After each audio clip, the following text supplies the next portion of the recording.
Hello, I'm Naperville Fire Chief Mark Puknaitis.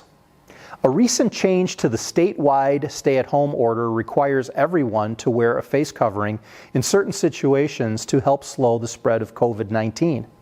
Face coverings are required anytime you're inside a public building, like a grocery store, and anytime you can't keep 6 feet between yourself and others, even outdoors.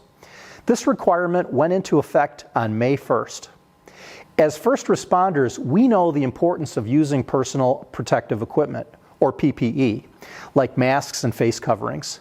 Our staff has been wearing masks when responding to calls since early March to protect themselves and others from the new coronavirus. Using PPE is a simple and effective way to slow the spread of a virus. But we understand that not everyone is comfortable with PPE as we are at the fire department. So today I'm going to walk you through some of the basics that you'll need to safely follow the governor's order. First, don't put a face covering on children under 2, or anyone who has trouble breathing, or on anyone who's unconscious or can't remove it themselves.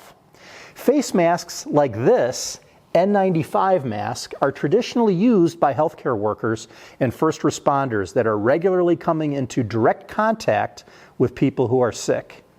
Masks like this aren't necessary to comply with the state order and should be reserved for those frontline workers.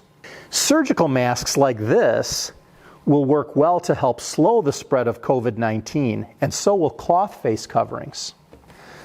Cloth face coverings can be made from things you probably already have at home, like a bandana, t-shirt, or a scarf.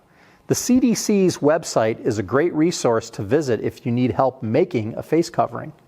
When putting your face covering on, make sure your hands are clean and place it over your mouth and nose, covering both completely.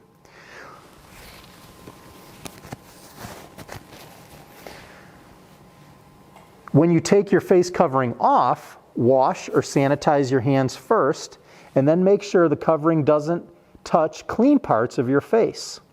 You can do this by pulling the covering away and not across or up your face. A face covering can be reused, but make sure you replace or wash it when it gets dirty. Putting it in a bag when you're not wearing it will help keep it clean too. Remember, wearing a face covering does not mean that you can stop using other precautions. Continue to practice social distancing. Cough and sneeze into your elbow. Wash your hands well and often. Stay home when you're sick, and regularly disinfect high-touch surfaces.